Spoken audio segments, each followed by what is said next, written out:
The time has come. I'm breaking up with the iPhone.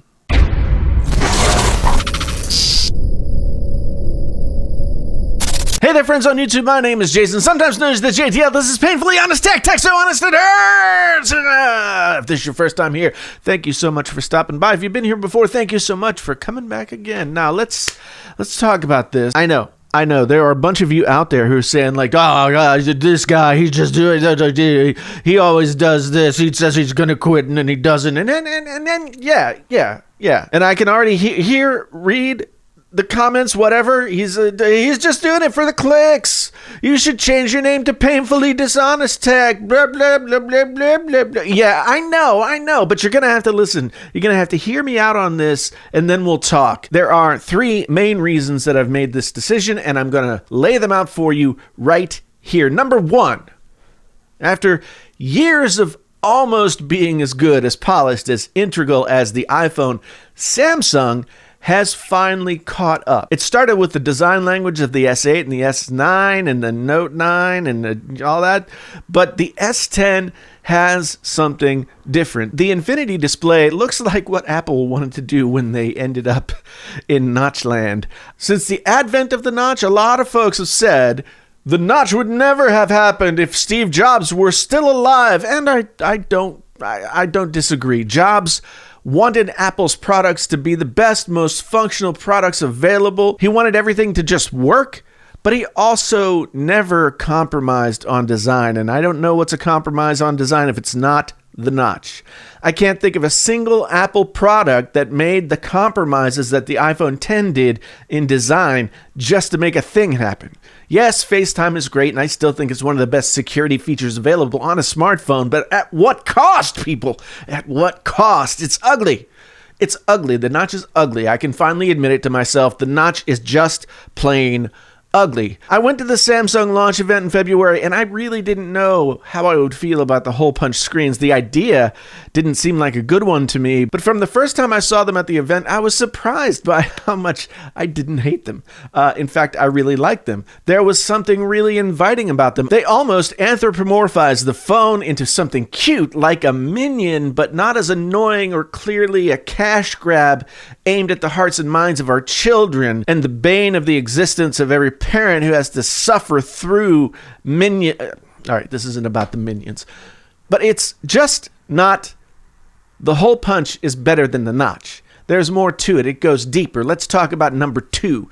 Number 2 is a big one as well. Stale, unusable user interface. Yeah, that's right. I said it's stale, unusable user interface. I had trouble saying it again, but iPhone has always been a stalwart companion. Its familiar rows of icons said that somehow the iPhone had nothing to hide. Everything was out there in the open. All we had to do was reach out. Back in the good old days, I'd have a couple of pages of icons, and then those couple of pages would balloon into like several pages until eventually I didn't know where anything was, and all the recently downloaded apps were at the back of the phone, and it's like it was just really annoying, and I had to spend a half an hour or more with the wiggly icons, moving them from screen to screen and all that. It was, how was that ever a good thing?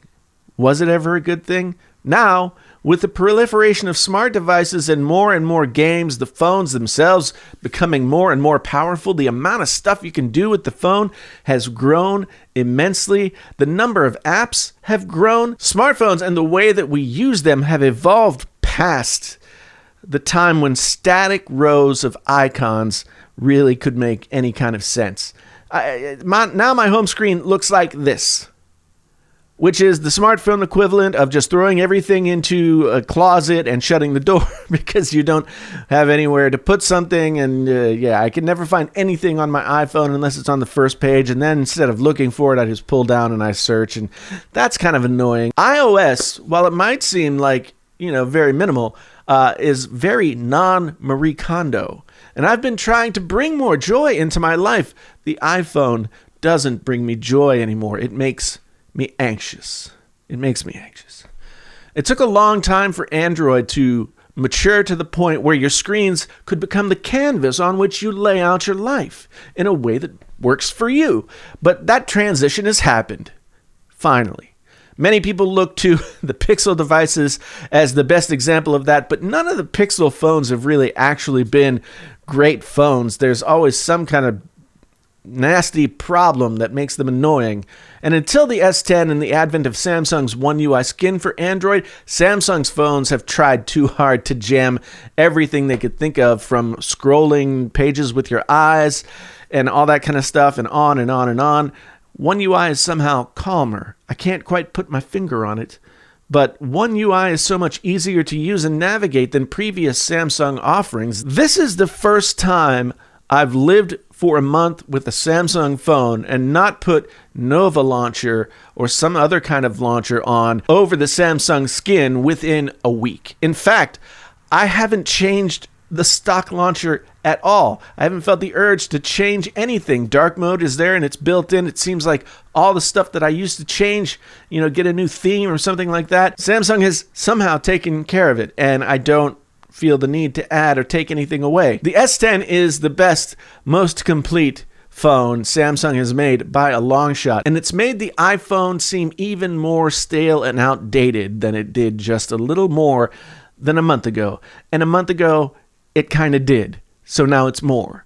The third reason I'm breaking up with the iPhone is more of a big picture reason.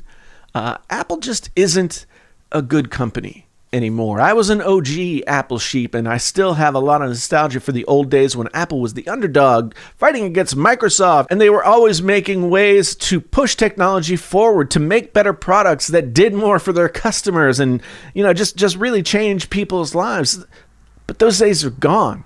Now Apple seems to be more greedy than altruistic. Everything I mentioned before is just a symptom of this. It's cliche to say Apple died with Steve Jobs, but I'm finally ready to accept that it's true. Maybe we should have realized that with the trash can Mac Pro and Phil Schiller being like, they can't innovate anymore anyway, it's a piece of crap machine. Maybe we should have realized something was wrong when they scrapped the iconic design of the iPhone 4s and 5s for a cheap, rounded aluminum case that looked like every other phone out there, that had more antenna bands than I have gray hairs. We definitely should have noticed when the notch happened, and the prices of the phones went crazy. But 2 years on, all of this seems to just be coming together in my head right now. The iPhone was the best phone that money could buy once, but those days are gone.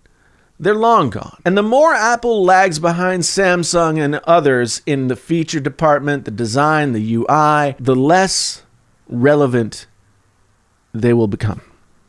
I mean, sure, they have a chance to knock our socks off sometime in 2019, but I'm not really feeling as though that's going to happen. So I'm breaking up with my iPhones. I just don't want to be around when the other shoe finally drops on Apple's head. I'm considering sort of divesting myself of all of my Apple stuff to free myself from the ecosystem, but we'll see how that goes. For now, I'll stick with the S10 Plus as my daily phone. It's likely the best phone we're going to see until August, when the Note 10 comes out. And yes, I'm still going to cover Apple products. I'm going to talk about them and all that kind of stuff. So for all of you haters out there who think that I'm like flip-flopping, I talk about Apple, I talk about Samsung, I talk about everybody, because that's what I do. But I'm going to talk about Apple with a little tinge of sadness, just a little more day by day.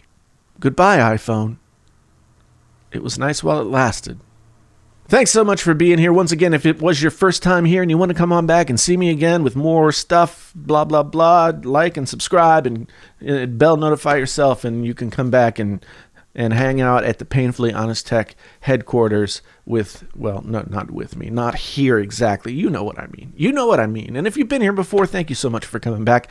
I really, really do appreciate it, as I say every single time, but it's always true. Again, my name is Jason, sometimes known as the JTL. This is Painfully Honest Tech. Tech so honest it hurts.